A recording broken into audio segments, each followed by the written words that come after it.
Topping the news this half hour, immigration advocates want to know more about conditions inside the federal detention facility in Batavia. So they're suing U.S. Immigration and Customs Enforcement for access to records they believe will shed light on how that facility operates. But ICE says it takes great pride in the care of non-citizens while they wait to learn if they'll be deported. Now News 4 Investigates is taking a closer look. Luke Moretti reports. Jennifer Connor is the executive director of Justice for Migrant Families, a Buffalo-based organization which advocates for people impacted by immigration. One of the key takeaways for me from this work is that immigrant detention is all about creating detention fatigue and really pressuring people to self-deport, to give up. Her organization keeps a close watch on the conditions and treatment of individuals being held at the federal detention facility in Batavia. We house detainees from across the globe. Thomas Brophy is the Buffalo Field Office Director for Enforcement Removal Operations, a division of ICE, U.S. Immigration and Customs Enforcement. His job includes oversight of the federal detention facility in Batavia.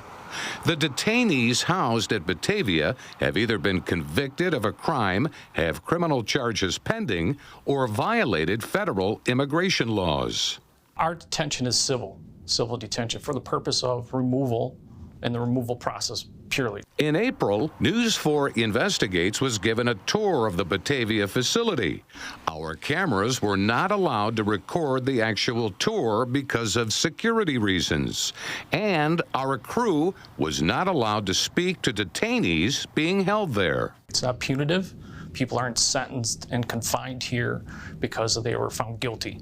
Our immigration authority is purely for the removal, if so ordered by an immigration judge. But Jennifer Connor of Justice for Migrant Families has a different take.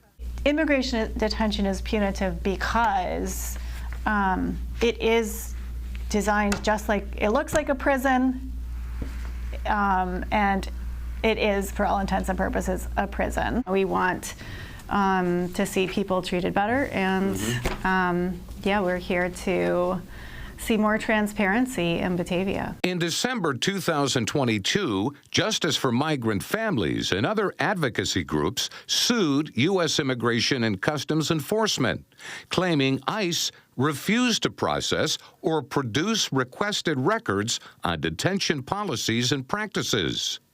They argued in court papers, without this information, plaintiffs and other stakeholders involved in defending the rights of people detained at Batavia are hampered in their efforts to hold ICE accountable.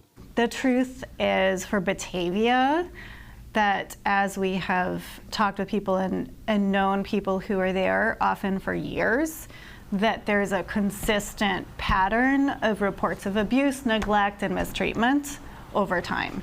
Thomas Brophy declined to comment on the lawsuit specifically because the case is still being litigated in federal court. But he does say the Batavia facility adheres to over 200 standards and substandards. And we go through routine inspections by 9 different inspection entities. And we routinely smash it out of the park when it comes to our inspections. And it's a point of pride here for the staff. They take pride on how they interact with the detainees. Connor argues that records released by ICE so far have not been responsive to the initial Freedom of Information request. We went through several things before filing the lawsuit of trying to get a response. We filed the lawsuit, and they have saying they are dragging their heels is like not even to capture it, but they have not been forthcoming despite federal judge orders to supply meaningful documents. Since the April 2023 court order, ICE reports that it has processed around 10,000 pages of records and that the agency will continue to make monthly productions to plaintiffs. ICE estimates that there are about 11,000 additional pages of potentially responsive records remaining to process. I will say, did we anticipate that ICE might not want to release information about the facility? It seemed like a strong possibility. Aside from the lawsuit over the release of detention documents, in July, immigration advocates filed a civil rights complaint on behalf of detainees at the Batavia facility.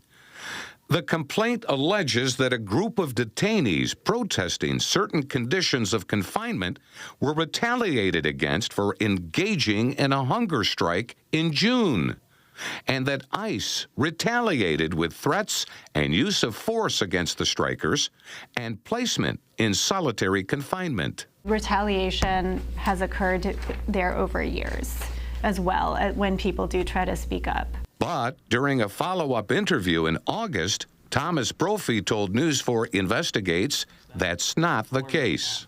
We don't retaliate. We never have. When a person declares a hunger strike, there are certain medical protocols that the medical department at the facility employs. And part of that is taking that individual into a room, a cell, or whatever, so they can be medically observed.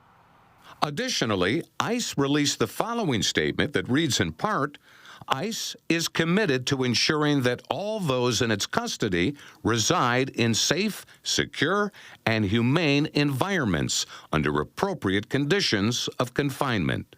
I want people to understand that we're not draconian in how people are treated here. They're treated at the highest level. When it comes to federal immigration enforcement, are ICE agents and officers being placed in a precarious position because of New York State policies? It's kind of made the job a little bit more difficult and dangerous, unnecessarily. More on that in our next report. Luke Moretti, News 4.